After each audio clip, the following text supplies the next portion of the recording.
Immersion is what allows us to get sucked into these digital worlds, get lost in them. But how can developers draw us in?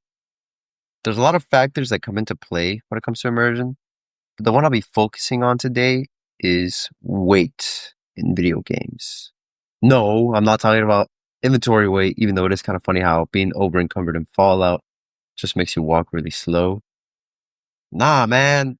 I'm talking about movement in video games when they got some weight behind them. Obviously, games don't have to be realistic since, they're not real. I know, shocking revelation.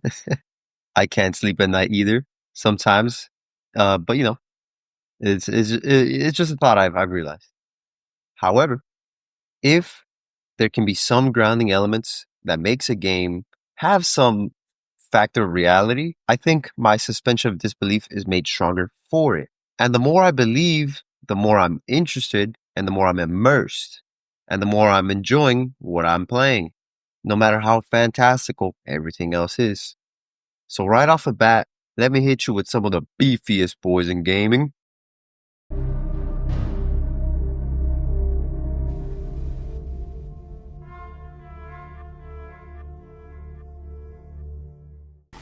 Gears of War was one of the greatest of the Xbox 360 era. When you went into lunch during school against the PlayStation gang, and after you already used Halo as your ultimate, they usually say, well, all you guys got is Halo. To which you reply, well, actually. And then you talk about how Machine Gun carries a bayonet as a chainsaw, and then they shut their mouths pretty quick. So many great things can be appreciated, but today, like I said, I want to focus on weight, specifically the weights in Gears of War. Both the COG and the Locust are some of the biggest dudes in video games, undoubtedly. And that's just looking at standard infantry. These guys are your average grunts. Don't even get me started on enemies like the boomers.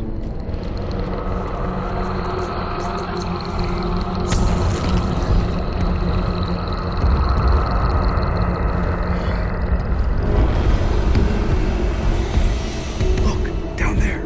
Damn it! Boomers! You've got boomers! Moving on your position right now! What? Where?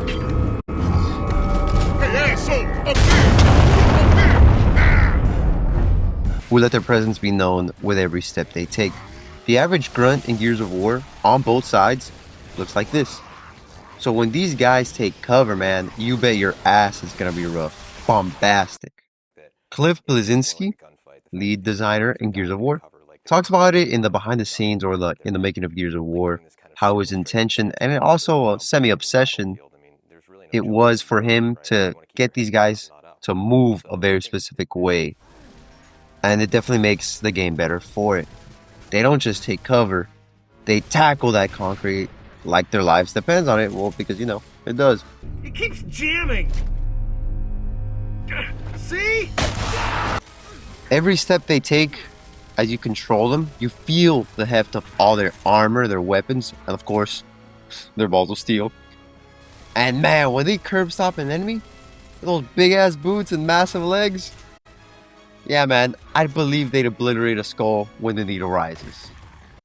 The chonkiest of boys carry the biggest of weight, and Gears of War is fantastic because of it. Now, despite how I started that Gears of War bit, I am a huge PlayStation fan.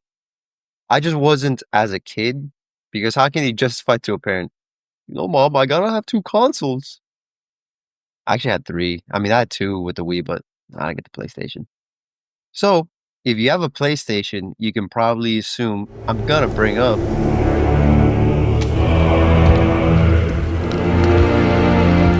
the original God of War games of the PS3 era were epically violent. PS3, PS2, right? As Kratos' need for vengeance against the Greek gods led to total annihilation of his world. They played very much like an arcade game too, especially with how the camera takes a further point of view and even had a combo counter at the corner. And that's not to say that that's a bad thing, but personally, I really clicked with God of War 4's combat because of its weight. Cory Barlog had an immense task ahead of himself, and it was to bring back this PlayStation legend back to the forefront of the industry without desecrating the previous games. A concept a lot of studios can't pull off. And in terms of context, I think the game's success speaks for itself, but he nailed the reason of why. Why should Kratos even come back for us to follow? The biggest risk taken here was definitely the change in Kratos' character. However, there was also a big risk, which was, of course, the gameplay. The game changed a lot fundamentally from the previous installments, and like I said, God of War before was more closely related to an arcade game, but the new God of War is just different. Kratos is still a god, still of Spartan skill, so he has the speed and agility to move fast, but he carries weight behind every movement, and it's just so damn awesome. It is a perfect balance of balletic movement for players to avoid attacks, but certainly some heft, some weight behind Kratos' attacks, especially behind his heavy Leviathan axe attacks. The nerdgasm I experienced the first time I fully charged a heavy attack and split a Draugr in half. Oh man, it was just exhilarating. The build up to it was made even better with how Kratos just cocks back and just flexes his arms so damn hard and then just shakes in the charge up. Kratos is extremely powerful, magical too, but if you moved effortlessly through his space, then I don't think the game would just be as satisfying to play. I just talked about how good the weight behind these games are, but the reason why I even wanted to talk about this is because of the absence of this weight in newer games. Weight in video games can definitely be appreciated when it's there, but you do miss it a little more when it's taken away. Look at Gears of War 4 and Gears 5. Quick side note, Gears 5 isn't even called Gears of War, man. I don't know who decided to take off the words of war, but I hate you. It makes me so upset when my games are supposed to be in chronological name sequence, but then they mess it up with a slight change. It just makes my video game library look out of order, and I hate it. They don't just crash into cover the same way anymore. There's no dust particles kicking up on the walls they just hit. The weight's kind of gone. There's no impact to their movements, and even some of their executions seem kind of floaty. I get that the Cog and the Locust are strong individuals, but all their movement felt believable in the previous installments because they still showed signs of struggle, with some weight in their actions. Whereas Gears of War 4 and 5, well, it just feels a little weightless. Especially you could see that in some of those executions. They're just, once they start picking up their enemies, they're made out of paper mache or something. God of War Ragnarok is less guilty of this, but when Kratos swings, he doesn't just step forward. He doesn't just lunge, he flies. He flies across his arena to make sure his swings hit. And it's almost magnetic, and it really kind of takes away from some of that groundedness of this already very fantastical world. Also, he just moves way too fast in everything he does.